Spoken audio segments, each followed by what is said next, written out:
Selamat siang Bu Vela dan teman-teman. Perkenalkan saya Nuriski Dwi Ardian dengan NIM 201414062. Dalam video kali ini saya akan memberikan penjelasan tentang soal-soal USIP 2 yang telah saya kerjakan tadi siang. Soal yang pertama yaitu diberikan tablo masalah program linear sebagai berikut. Menurut soal, tablo di bawah adalah tablo memaksimumkan. Untuk pertanyaan pertama, apakah tablo tersebut merupakan pola minimum baku? Jawabannya adalah tablo di atas bukanlah merupakan pola minimum baku karena polanya adalah sebagai berikut, yaitu memaksimumkan negatif X1 tambah X2 tambah X3 tambah 0 kali A tambah 0 kali B tambah 0 kali C dikurangi M dikali S1 tambah S2. Dengan kendala-kendalanya yaitu X1 tambah 4X2 dikurangi X3 lebih dari sama dengan 16, X1 dikurangi 2X2 tambah 5X3 kurang dari atau sama dengan 20, negatif X1 dikurangi 2X2 tambah X3 lebih dari atau sama dengan negatif 18, dengan X lebih dari 0, Y lebih dari, maksud saya dengan X1 lebih dari 0, X2 lebih dari 0, dan X3 lebih dari 0. Dan X3 lebih dari atau sama dengan 0. Dengan X1, X2, dan X3 anggota bilangan bulat. Maksud saya anggota bilangan real. Untuk selanjutnya adalah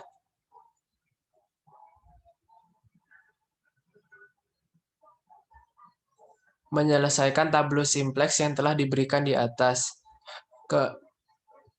Untuk penyelesaiannya saya tulis di soal seperti ini.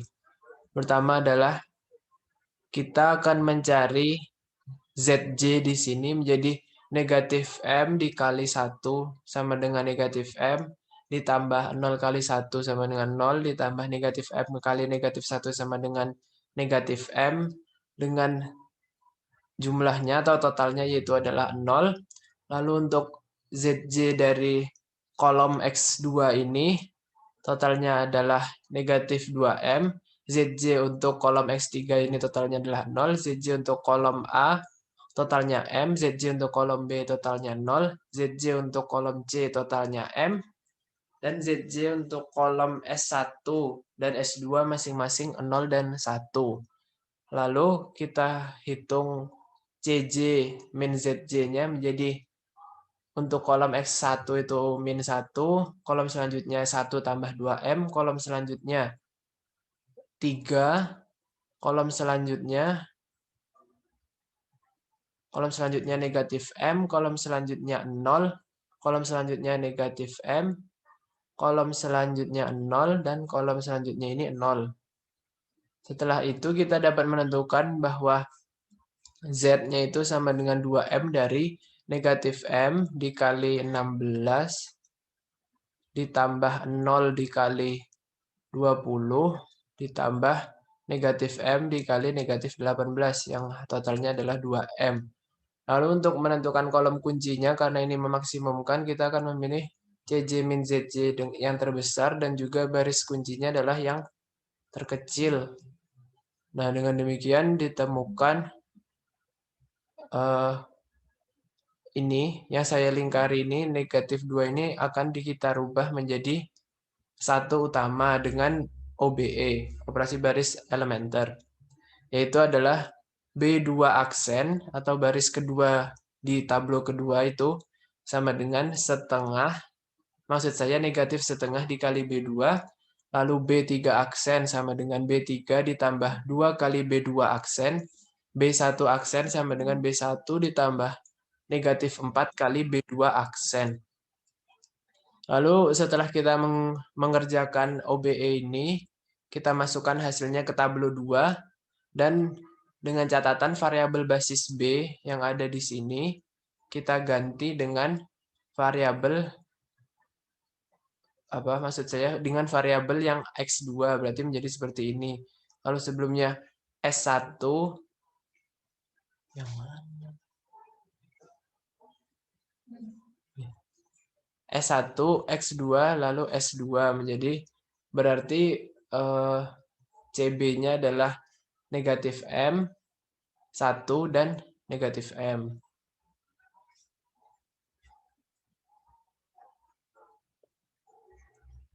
Untuk selanjutnya adalah kita akan menentukan ZJ-nya lagi setelah kita memasukkan semua koefisien-koefisiennya yang telah kita operasikan dengan OBE tadi. Singkat cerita, kita akan menentukan ZJ-nya menjadi untuk ZJ kolom X1 menjadi negatif setengah dikurangi M, kolom selanjutnya itu 1, kolom selanjutnya itu negatif 5/2 dikurangi 5M, kolom selanjutnya yaitu M, kolom selanjutnya negatif setengah dikurangi M, kolom selanjutnya M, kolom selanjutnya negatif M, dan kolom selanjutnya yaitu negatif M. Setelah kita menentukan ZJ-nya, kita akan menentukan CJ dikurangi ZJ sedemikian, yaitu negatif 1 dikurangi negatif setengah dikurangi M menjadi negatif 3/2 tambah M. Lalu untuk kolom selanjutnya menjadi 0. Untuk kolom selanjutnya menjadi setengah tambah 5M. Untuk kolom selanjutnya menjadi negatif M. Untuk kolom selanjutnya menjadi setengah tambah M. Kolom selanjutnya menjadi negatif M, 0, dan 0. Lalu kita tentukan bahwa Z-nya ini adalah negatif 10 dikurangi 13M. Lalu kita memilih kolom kuncinya yang terbesar yaitu setengah ditambah 5M. Ini adalah kolom kuncinya. Lalu maaf ini saya salah tulis. Untuk baris kuncinya akan dipilih yang memiliki BI per AIK paling kecil, yaitu di sini adalah negatif 9/4. Lalu kita menemukan bahwa angka yang saya lingkari dengan tulisan hitam dengan pena hitam ini adalah angka yang akan dirubah menjadi 1 utama. Angka tersebut yaitu negatif 4 dirubah ke 1 utama dengan OBE menjadi B3 double aksen sama dengan negatif 1/4 dikali B3 aksen. Lalu untuk baris kedua yaitu B2 double aksen sama dengan B2 aksen ditambah 5/2 B3 double aksen. B1 double aksen sama dengan B1 aksen ditambah negatif 9 B3 double aksen. Kita masukkan hasil OBE ini ke tabel 3 dengan variabel S2 menjadi X3 seperti ini. Ini adalah koefisien-koefisien yang berhasil ditentukan dengan menggunakan OBE di atas ini. Lalu untuk selanjutnya adalah kita menentukan ZJ seperti biasa dengan cara yang sama seperti sebelumnya, yaitu di sini ditemukan ZJ-nya untuk kolom 1 menjadi ZJ-nya untuk kolom 1 menjadi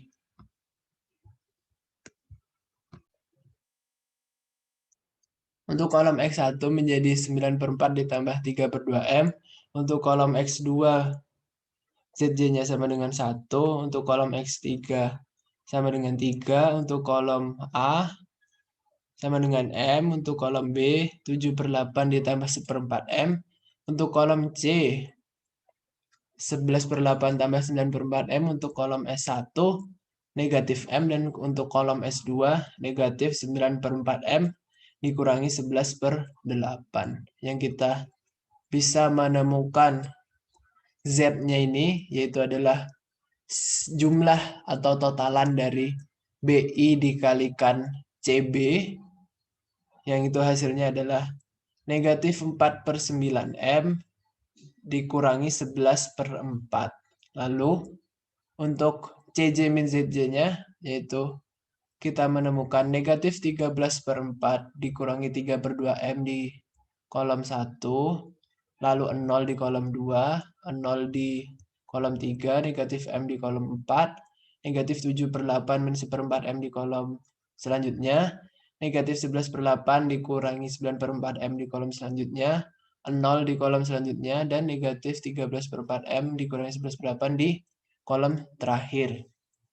Seperti yang kita lihat, karena CJ min ZJ sudah optimum, karena sudah memenuhi syarat CJ min ZJ kurang dari atau sama dengan negatif, maksud saya kurang dari atau sama dengan 0, akan tetapi di sini Z belum menunjukkan sebuah penyelesaian, maka PL, maksud saya, maka program linear yang diberikan di atas tidak memiliki penyelesaian atas masalahnya. Yang kedua, untuk soal kedua adalah soal tentang operasi pertambangan.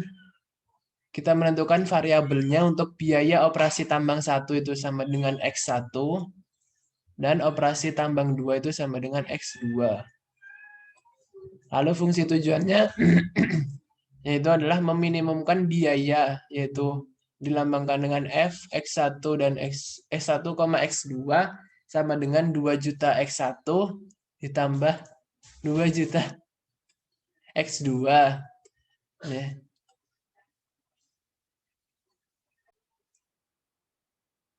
Lalu untuk menentukan kendalanya kita masukkan seperti ini. Tambang 1 itu menghasilkan 1 ton biji nikel tinggi, 3 ton biji nikel kualitas menengah, dan 5 ton biji nikel kualitas rendah. Lalu tambang 2 seperti itu juga, 2 ton, 2 ton, dan 2 ton. Dengan tandanya kita jadikan lebih dari atau sama dengan semua sesuai dengan ketentuan yang ada di soal. Lalu kita menemukan model program linearnya adalah meminimumkan f x1. Meminimumkan f x1 x2 sama dengan 2 juta x1 ditambah 2 juta x2 dengan kendala x1 tambah 2 x2 lebih dari atau sama dengan 80, 3x1 tambah 2x2 lebih dari atau sama dengan 160, 5x1 tambah 2x2 lebih dari sama dengan 200, dengan x1 lebih dari 0, x2 lebih dari 0, dan x1 dan x2 anggota bilangan real. Setelah kita menemukan model program linearnya, kita akan mengubahnya ke bentuk kanonik terlebih dahulu menjadi seperti ini. Karena bentuknya adalah lebih dari atau sama dengan atau bentuk pola minimum baku, maka untuk variabel slack-nya kita akan menggunakan negatif di sini, negatif A, negatif B, dan negatif C masing-masing sebagai variabel slack untuk masing-masing kendala. Lalu di sini variabel semuanya kita menggunakan tanda S1, S2, dan S3. Seperti ini bisa diperhatikan. Lalu untuk matriksnya kita memperoleh A. Matriks A itu sama dengan 1, 2, min 1, 0, 0, 1, 0, 0, 3, 2, 0, min 1, 0, 0, 1, 0, 5, 2, 0, 0, min 1, 0, 0, 1. Lalu matriks X sama dengan X1, X2, A, B, C, S1, S2, S3, dan matriks B 80, 160, dan 200. Lalu meminimumkan Z sama dengan 2 juta X1 tambah 2 juta X2 tambah 0 kali A tambah 0 kali B tambah 0 kali C tambah M dikali variabel semuanya yaitu S1 tambah S2 tambah S3. Setelah itu kita akan menggunakan metode simplex. Kita masukkan matriks-matriks yang sudah kita temukan, yang sudah kita tentukan ini ke dalam tableau pertama seperti ini. Kita masukkan masing-masing dengan variabel basisnya yaitu S1, S2, dan S3, yaitu variabel semuanya. Setelah itu kita akan menentukan ZJ-nya untuk masing-masing kolom. ZJ-nya yaitu dengan total atau jumlahan CB dikalikan dengan masing-masing kolom pada variabel. Misalnya seperti ini, maksud saya CB dikalikan dengan masing-masing koefisien yang ada di kolom variabel X1, yaitu M dikali 1 sama dengan M dikali 3 yaitu 3M, M dikali 5 sama yaitu 5M, sehingga dijumlahkan menjadi ZJ-nya adalah 9M. Begitupun seterusnya.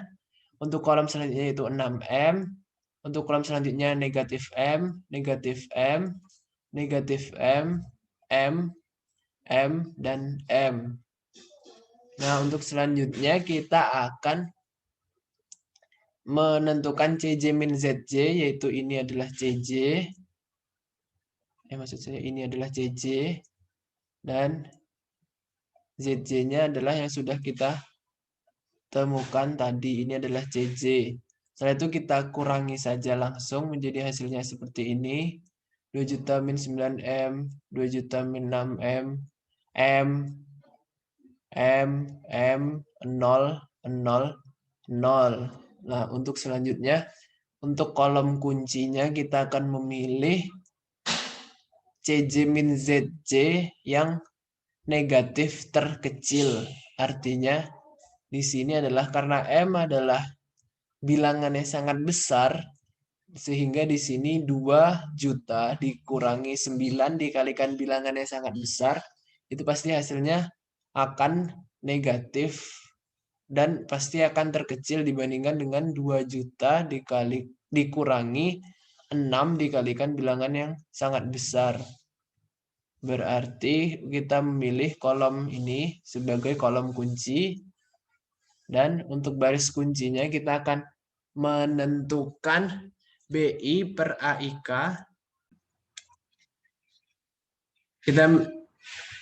Jadi untuk baris kuncinya kita akan menggunakan BI per AIK yang terkecil, yaitu adalah AIK di sini adalah kolom kunci atau koefisien yang ada di kolom kunci, berarti masing-masing kita bagi menjadi 80 dibagi dengan 1 yaitu 80. 160 dibagi 3 itu 160 per 3. 200 dibagi 5 yaitu 40. Kita akan pilih baris kuncinya yang terkecil yaitu 40. Oh ya, untuk Z kita akan memilih, maksud saya untuk Z kita akan mengoperasikannya menjadi M dikali 80 ditambah M dikali 160 ditambah M dikali 200, yaitu hasilnya adalah 440 M. Untuk Z sama dengan 440 M, lalu angka 5 yang saya lingkari ini akan kita rubah menjadi satu utama dengan OBE. OBE-nya yaitu seperti ini, B3 aksen atau baris ketiga setelah OBE sama dengan 1/5 dikali B3, B2 aksen sama dengan B2 ditambah negatif 3 kali B3 aksen, B1 aksen sama dengan B1 ditambah negatif 1 kali B3 aksen. Lalu kita masukkan angka-angka yang sudah kita hitung melalui OBE ini ke tabel selanjutnya, dan variabel S3 diganti menjadi variabel X1 karena kolom X1 merupakan kolom kunci. Seperti ini.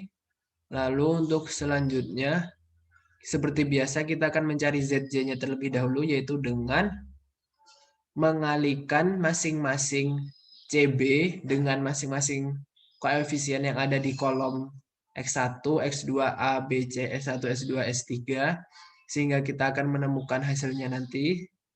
Lalu kita akan mencari CJ min ZJ-nya seperti biasa, yaitu CJ dikurangi ZJ yang akan hasilnya seperti ini. Lalu kita akan mencari Z. Z itu kita cari dengan CB dikalikan dengan masing-masing BI sesuai dengan barisnya. Dengan baris yang sama, berarti M dikali 80, ditambah M dikali 160 per 3, ditambah 2 juta dikali 40. Yang kita menemukan Z-nya untuk ini adalah 80 juta ditambah 400 per 3M. Karena kita sudah menemukan 1.200.000 dikurangi 12 per 5M, itu adalah CJ min ZJ yang paling kecil, yang paling negatif, sehingga di situ adalah kolom kuncinya, dan untuk baris kuncinya kita menentukan apa itu BI per AIK yang paling kecil, yaitu adalah ini, baris yang ini. Lalu untuk angka yang saya lingkari itu akan dirubah menjadi satu utama dengan OBE seperti biasa, yaitu B1 double aksen sama dengan 5/8 kali B1 aksen, B2 double aksen sama dengan B2 aksen ditambah negatif 4/5 dikali B1 double aksen, Dan B3 double aksen sama dengan B3 aksen ditambah negatif 2/5 B1 double aksen. Lalu setelah kita menghitungnya dengan OBE, kita masukkan ke tabel 3 dan kita ganti variabel basis S1 menjadi X2. Setelah kita masukkan seperti ini menjadi X2, ini X1 dan ini S2. Setelah itu kita akan menghitung ZJ-nya seperti cara yang sama dengan tabel-tabel sebelumnya. Lalu menghitung CJ min ZJ-nya dengan cara yang sama seperti tabel-tabel sebelumnya. Menghasilkan seperti ini. Oke, setelah itu kita akan menghitung Z sama dengan 300 juta ditambah 200 per 3M. Singkat cerita kita menemukan Z ini. Karena semuanya sudah optimum, maka hasil ini adalah penyelesaian dari program linear. Sekian yang dapat saya sampaikan dalam video kali ini. Selamat siang.